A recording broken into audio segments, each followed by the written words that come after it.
Mesdames, Messieurs, peuple congolais, on ne joue pas au dictateur sans argent. Et pourquoi?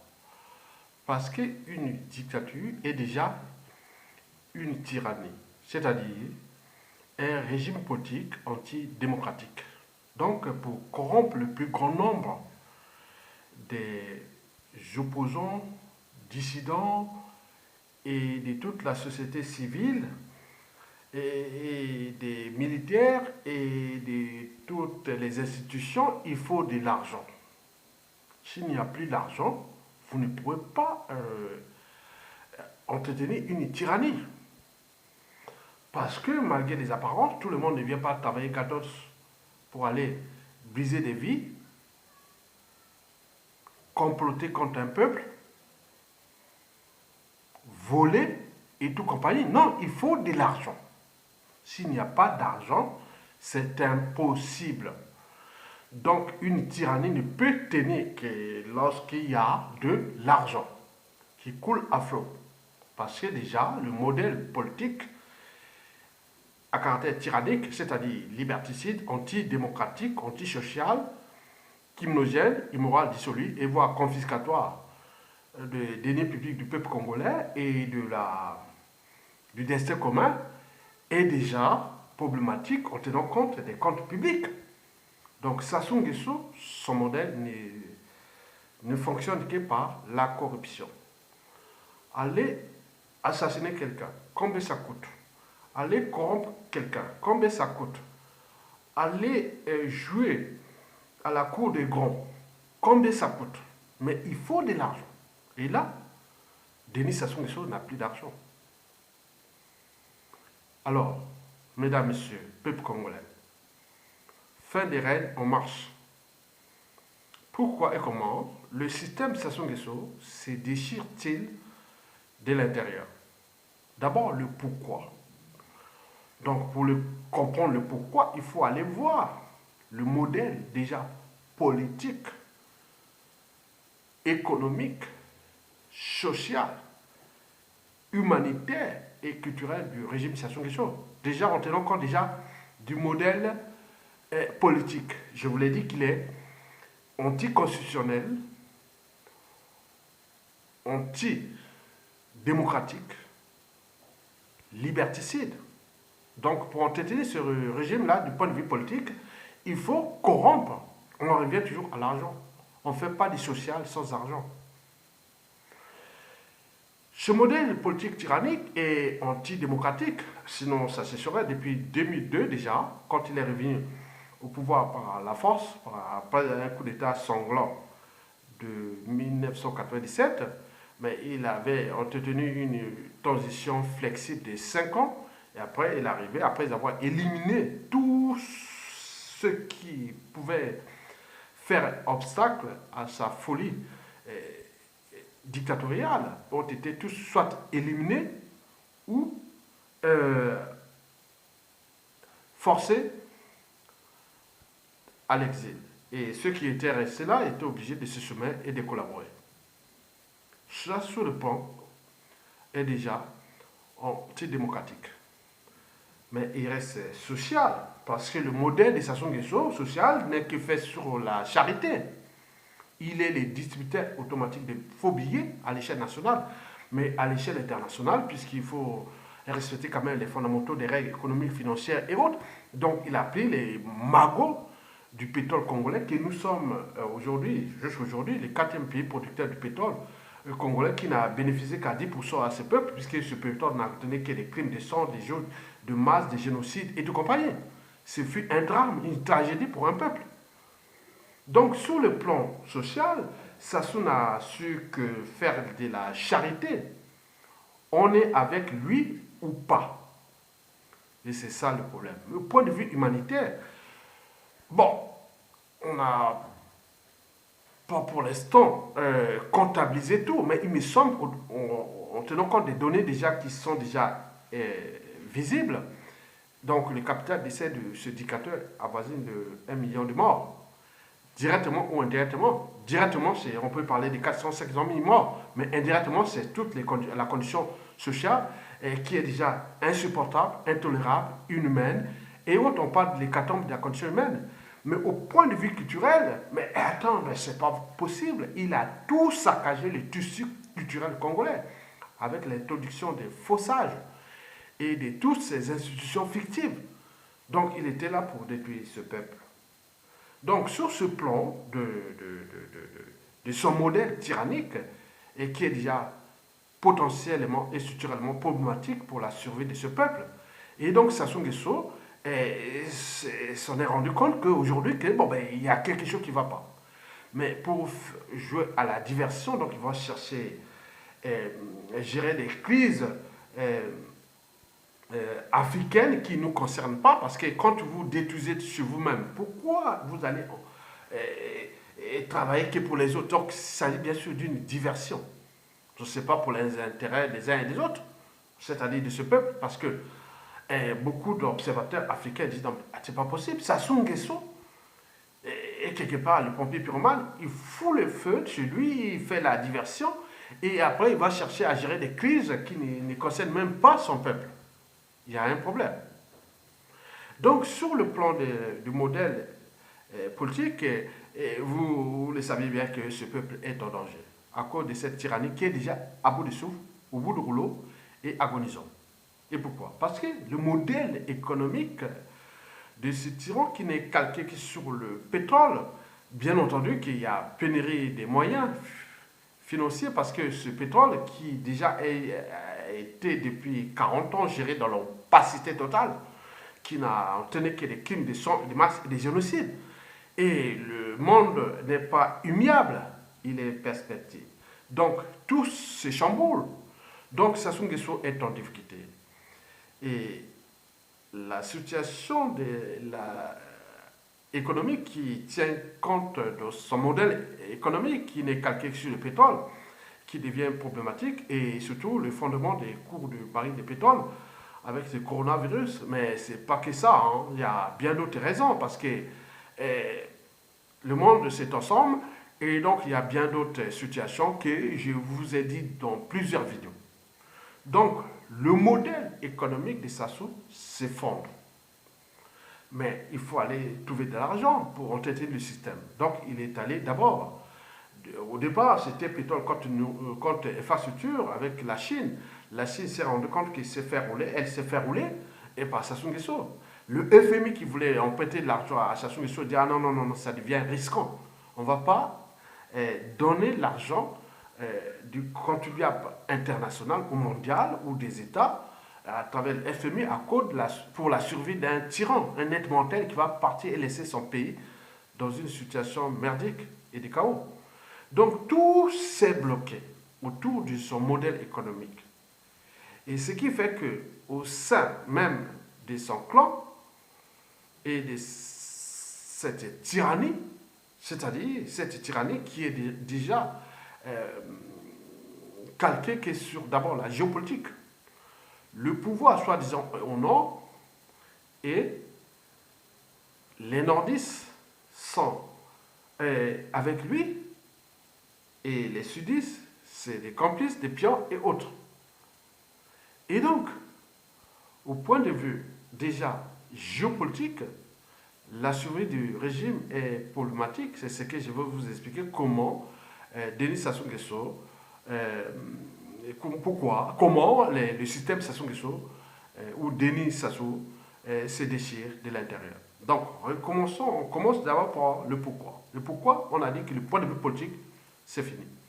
Du point de vue économique, c'est terminé. La Cour des requêtes de mal-gouvernance, de distributeur automatique des billets de banque des deniers publics congolais, le système de superprédation et de vol systémique des deniers publics congolais, c'est fini, puisque déjà au niveau international, je vous ai parlé de la Chine, qui a dit, ah tiens, même après le coronavirus, avec Sassou Nguesso, on va être encore plus vigilant. Donc ça ne va pas se faire parce que la Chine sait que, après, ça pourra être une ouverture nouvelle avec les nouveaux systèmes au Congo qui va venir parce que malgré les apparences, ils ont observé que malgré ce qui se passe contre la France Afrique et autres, les Africains ont l'esprit ou le mode de fonctionner comme un peu les Asiatiques. Ils ne veulent faire la guerre à personne. Ils sont avec tout le monde. Donc pour eux, ils comprennent ça. Au niveau du FMI, pareil, on ne va plus donner l'argent à Sassou Nguesso pour ruiner un pays, détruire un pays. Donc c'est fini. Mais qu'est-ce qu'il lui reste? Les créanciers, ils disent non, non, non, non, non, non, non, non, non. On a bloqué tous les circuits. Et plus, en plus, parce que beaucoup avaient cru en Sassou Nguesso, ils sont allés là-bas, il les a roulés dans la farine. Donc il y a la dette intérieure de ces gens qui étaient venus d'ailleurs pour investir au Congo. Et bah, on va investir au Congo, on va investir pour les régimes. Donc ils se sont tous fait avoir. Donc c'est eux qui mènent la bataille contre Sassou Nguesso pour que demain, si Sassou tombe, ils pourront récupérer au moins quelque chose de leur investissement. Parce que les autres, les Congolais, cette nouvelle génération pourra comprendre qu'il y a des enjeux. C'est eux qui, en coulisses, mènent une bataille féroce pour bloquer le système Sassou Nguesso. Et donc, nous les savions. Et demain, dans les tribunes stratégiques de l'État, certains vont dire oui, mais pour les paradis fiscaux, pour les comptes de Sassou, de tout ce monde-là, voilà, c'est nous qui avons bloqué ça, ça, ça. Ok, très bien. Et nous, on va vous donner une partie du magot qui sera récupérée. Donc, au plan du FMI, de la Chine et des créanciers, c'est terminé. Donc, comment Sassou Nguesso va-t-il faire? Donc, au niveau du système, ils sont aux abois, ils n'ont plus de moyens. Donc, eh oui, donc comment on va faire? Alors là, même les comptes bancaires et les biens immobiliers et de tous les biens mal acquis sont sous surveillance. Et donc, il dit qu'il y a des dangers. Et chacun cherche à sauver sa peau et sa dignité, sa liberté. Et surtout, dans le système, il y a beaucoup aussi de patriotes, ce que vous ne les connaissez pas. Même au sein du système et ou même au sein d'Emboshi, il y a des patriotes. Donc, vous avez tout compris. Donc, nous sommes là pour sauver tout le monde. Et donc, vous avez tout compris. Donc, sur ce plan, il faut se dire que Sassou est bloqué dans tout point de vue politique intérieur. Et c'est les faux opposants, faux décideurs, dire ah non, non, non, non, non, non, non, ça devient problématique pour la suite parce que en Afrique, on sait bien que quand tout change, voilà, on ne va pas risquer à s'attaquer à la résistance, à attaquer au peuple autre. Donc, ils savent. Parce que derrière le Congo, c'est une affaire de tribus, des points de trucs, voilà. Donc, ce que je vais vous expliquer sur la géopolitique. Mesdames, Messieurs, donc, le pourquoi le système Sassou Nguesso se déchire de l'intérieur, parce qu'ils n'ont plus ce magot.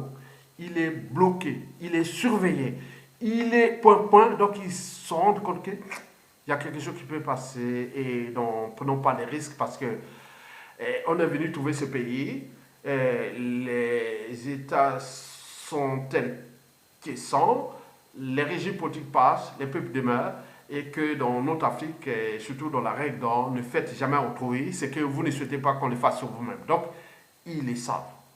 Et d'où la tension et le déchirement. Et comme on dit que quand un bateau prend de l'eau, ce sont toujours les rats qui sortent les premiers. Les rats apportent parfois la peste, mais tous les rats ne sont pas tous affectés par la peste ou par le coronavirus, parce que quand on parle du coronavirus, on parle que du coronavirus humain.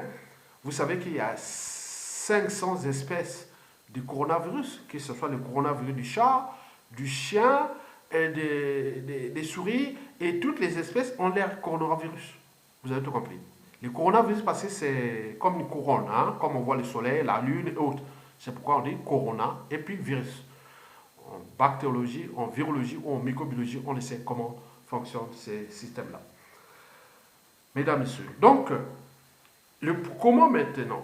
Il faut aller déjà sur les priorités du système. Donc, le système, c'est que la priorité, c'est que, il faut jouer à la diversion, aux intimidations et autres. Parce que dans ce système, comment ce système est en train de se déchirer? Donc, il faut aller déjà de la géopolitique. depuis déjà le coup d'État constitutionnel où il y a eu des traitises et autres. Il faut aller aussi au niveau toujours géopolitique. Après le code électoral, il y a eu des règlements politiques déjà dans le Nord, puisque Sassou Nguesso, pour asseoir sa tyrannie, il avait divisé ce pays en deux parties. Le Nord, c'est pour lui, et le Sud, pour ses pions et autres. Le Nord, c'est 2 tiers du territoire, 1 tiers de la population. Donc, au Kombi Salsa, les Mokoko sont du Nord, comme moi d'ailleurs. Et donc, ils ne veulent pas que quelqu'un au Nord puisse oser dire non à lui. Donc, c'est là l'enjeu.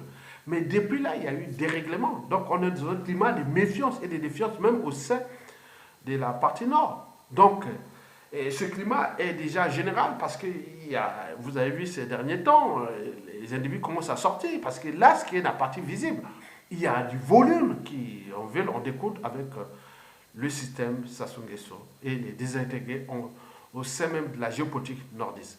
Mais au sud, c'était pour ses pions, ses complices. Ça coupe 2 tiers de la population, 2 tiers de l'économie, et le pétrole qui nourrit Sassou Nguesso, qui fait de nous 4e pays producteur de pétrole, est géré d'ailleurs de manière opaque, ça c'est tout dans le sud, là où il y a ses victimes. Il a utilisé plein de pions là-bas, les gens ont dit non, non, non, non, non, on va plus se laisser faire. Donc il y a des informations qui circulent, mais dans un système qui est aux abois, à bout de souffle, au bout du rouleau. Donc il y a la méfiance et défiance, donc il y a une tension des sécuritaires et autres. Il faut des moyens pour mettre tous ces moyens d'intelligence, de sécurité, de flicage, des tout. Donc ça coûte cher, donc c'est un puissant fin. Donc ils vont se fonder là. Donc au nord, c'est terminé, ça a été déréglé et autres, militaires et civils. Sassou ne tient qu'avec ses mercenaires et tous les moyens. Il faut entraîner ces moyens. Cette logistique mercénariale de la garde prétorienne, clanique et tout compagnie, mais jusqu'à combien de temps encore? Au sud, ils sont aux aguerres parce que c'est là que Sassou a commis plus de crimes. Notons au passage que dès la fin du marxisme-léninisme, c'est-à-dire pendant la fin de la guerre froide ou de la chute du mur de Berlin, il y avait un régime qui avait pris le contrôle au Congo après une conférence nationale souveraine qui était du Sud, où ces individus qui voulaient réformer quelque chose de nouveau, mais ils ont été pris de piège par les anciens, même du système, déjà du marxisme-léninisme, qui s'était transformé pour venir saccager le régime des Lissouba, et après ils s'étaient retrouvés ces Sassou Nguesso, mais ils se sont rendus compte qu'ils ont fait des erreurs, donc ils veulent se transformer. Et donc, nous sommes dans cette dynamique-là. Donc, Sassou Nguesso, du point de vue géopolitique, nord-sud, c'est terminé. Il faut aller au niveau de la tribu.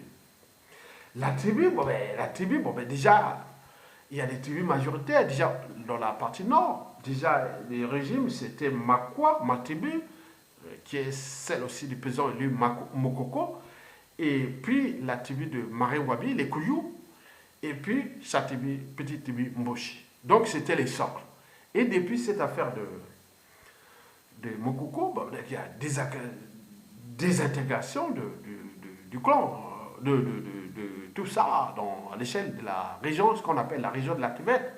Et donc Sassou Nguesso cherche maintenant les boucs émissaires et autres, mais jusqu'à combien de temps va-t-il tenir cette pression, avec quels moyens, pour corrompre et autres. Les ethnies, nous avons déjà les tribus, nous avons 67 tribus en réalité. Endogènes, mais il y a des tribus exogènes qui sont là, ou allogènes, les tribus autochtones et alloctones. Tribus autochtones, en termes de sciences naturelles, ou des sciences de l'environnement et tout compagnie, c'est des tribus originaires qui sont là depuis la création autre de ces écosystèmes. Mais il y a des tribus alloctones qui ont été importées. Donc, en réalité, les Congo-Brazzaville n'aurait pas aujourd'hui 65 ou 66 tribus, mais autour de 70 tribus, et d'autres qui ont été importées. Donc, il y a une diversité culturelle qui est là parmi nous. Donc, les gens comprennent que Sassou ne peut plus tenir sa tyrannie avec ça. Donc, il y a des relations sociales, familiales, et en tenant compte des enjeux déjà citoyens et culturels, et autres, ça devient problématique. Alors qu'il n'y a qu'une minorité des tribus, les Mboshi, qui couvrent 2% de la population congolaise. Mais combien de temps va-t-il encore tenir son régime avec cette géopolitique nord-sud qu'il a divisée, qui est déjà déréglés. Les problèmes des tribus aussi qui sont déréglés, ne tenons pas compte, n'oublions pas des problèmes ethniques. Nous avons au moins 7 ethnies, que ce soit les Oubangais à la frontière avec la Centrafrique, les Songa avec la frontière avec le Cameroun, dès la sud-est du Cameroun, et les Kota, toujours à frontière entre le Gabon et oui, avec le Gabon. Après les Mboshi qui couvrent aussi la grande tribu Mboshi. Pourquoi on a donné Mboshi? Parce que les Mboshi sont arrivés sous le règne de Napoléon III. Mais pourquoi on a donné ça Mboshi? Parce que Mboshi, je ne sais pas, parce que les tribus autochtones de cette région de la Cuvette, c'est les Kouyou et les Makwa. Pourquoi on a livré ce nom des Mboshi? Donc c'était une interprétation de l'époque quand les gens ont travaillé cette histoire de la politique congolaise. Bon, après, il y a les Téké. Les Téké couvrent la grande partie du Congo, du nord au sud et l'est à l'ouest. C'est l'enjeu. Et puis les Congos, avec K, parce que originaire, c'est les sud Congo. Et puis les Échira. Et tout compris. Donc, vous avez tout compris. Mesdames, messieurs. Les Chira, avec la frontière avec les Gabon, on parle des Pounou, les Yombé, voilà. Donc, du point de vue géopolitique, tribal, ethnique, tout s'échamboule.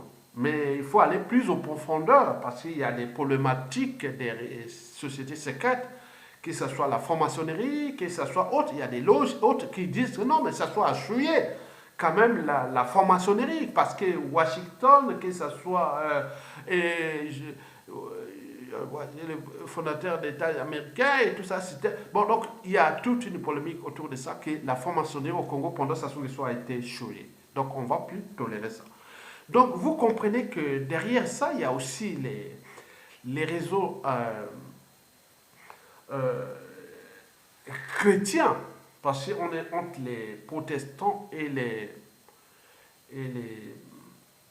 le catho, mais il me semble que le Congo est majoritairement catholique, donc il dépend du Vatican, et avec les bouleversements et en cours, et avec ce qui s'est passé avec les cardinals Emi Biaïnda, donc il y a des réseaux qui sont là, donc il y a tout un réseautal qui joue dans tous les coups bas pour faire chuter ces Sassou Nguesso-là, et qui aujourd'hui joue à la diversion, avec la crise libyenne et faire les trucs. En réalité, c'est un oiseau qui est en tête des diplômés. Donc, il sait bien que leur fait des règles est inévitable et inévitable. Donc, pour vous laisser, pour vous dire que le système Sassou Nguesso se déchire de l'intérieur parce que beaucoup dans ce système n'ont pas franchi les barrières de la raison, de l'esprit critique, de la conscience, de l'intérêt général et autres. Ils ont fait pris dans le même piège parce qu'ils ne savaient même pas que rentrant dans le système Sassou Nguesso, c'est comme de la mafia. Vous trouverez tout dans la mafia sauf la sortie. Donc ceux qui sont rentrés là-bas ont été tous essuyés parce qu'on prenait les individus des tribus minoritaires pour l'art de diviser pour régner. Et donc on les a tous saccagés, mais il y avait des tribus majoritaires au Congo qui sont déjà dans la région des Sassou Nguesso. Il y a d'abord les Makwa, c'est ma tribu de moi et le général Mokoko, le président élu. Après, la deuxième tribu, c'est les Kouyou de Marengwabi. Nous sommes à l'équateur. Et puis, la petite tribu de Sassou Nguesso, qui s'appelle les Mboshi, une tribu à l'octone qui a été importée. Déjà, les premiers écrits de Mazino qui disaient que il y aura quelque part un genre de problème entre les Mboshi et les autochtones bantous. Donc, nous sommes les bantous. Donc, vous avez tout compris. Donc, nous sommes aussi africains. Donc, ce n'est pas un problème Mboshi qui sont venus de Côte d'Ivoire ou pas du Bénin. Non, on ne va pas rentrer dans l'ostracisme. Ce n'est pas notre domaine. Nous, on a un problème d'individu qui est là parce qu'en Occident, européen et au nord-américain, il y a eu des gens, des blancs venus de partout. Il y avait le sens de construire des écosystèmes. Et encore plus intéressant parce qu'il y a eu beaucoup d'Africains qui ont pavané par-ci par-là pour trouver des terres promises pour mener leurs combats idéologiques, philosophiques, politiques, économiques, sociaux, culturels, civilisationnels et autres. Donc nous devons entrer là dans un écosystème qui est déjà France-Afrique, qui va déjà se transformer. Donc sur ce plan, donc, je n'ai pas de détails à faire. Nous aurons d'autres occasions pour en débattre. Donc, pour continuer, pour que la vidéo ne soit pas longue, Donc, en réalité, Sassou, c'est terminé. C'est l'homme du passé. Et donc, nous, l'enjeu, c'est la France-Afrique, que nous devons l'accompagner et pour qu'il dégage Sassou Nguesso, pour que nous puissions construire une dynamique nouvelle, France-Afrique, c'est-à-dire en calquant sur le modèle anglophone, où les modalités sont plus démocratiques, où on respecte les fondamentaux des règles économiques, financières et du business, où on respecte certaines règles qui sont institutionnelles, où il y a des alternances politiques, où il y a beaucoup de choses. Donc nous sommes dans cette dynamique-là et qui va se passer à l'échelle de toute l'Afrique francophone qui couvre presque la moitié du continent noir, c'est-à-dire africain, c'est-à-dire 14 pays francophones. Et la France doit écouter les vidéos que nous donnons aujourd'hui. Mesdames et messieurs, en réalité, Sassou c'était un oiseau qui fait qu'à sa tête parce qu'il croyait qu'il était protégé par la France. La France n'a que ses intérêts, n'a pas d'amis, les peuples sont éternels, les régimes politiques passent, les peuples demeurent. Mais s'il continue à jouer ce jeu, mais il va finir parce que les enjeux de sa chute dépassent même les enjeux de la France-Afrique. Donc c'est la France-Afrique qui doit comprendre que oui, il y a des bouleversements en cours. Nous sommes dans la dynamique d'une Sassou dégage, puis une transition politique consensuelle et pacifique pour que nous puissions repenser tout dans un cadre d'abord France-Afrique, pour que nous puissions ensemble devenir un espace dynamique France-Afrique. D'où l'enjeu. Mesdames, Messieurs, peuple congolais. Je vous laisse avec Tim, qui c'était un néerlandais qui interprétait Sonny Rollins sur les côtes de l'Esplanade des Invalides. C'était, je pense, c'était le 13,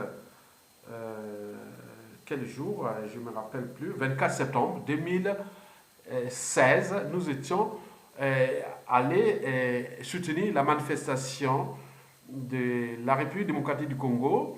Et cette opération a été organisée sur Martin Sali.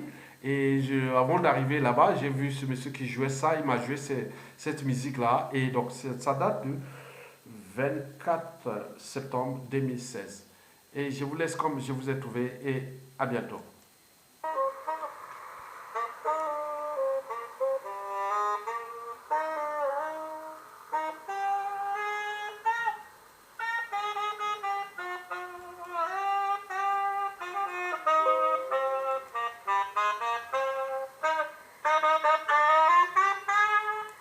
Connaître Sassou Nguesso pour mieux connaître la tragédie congolaise.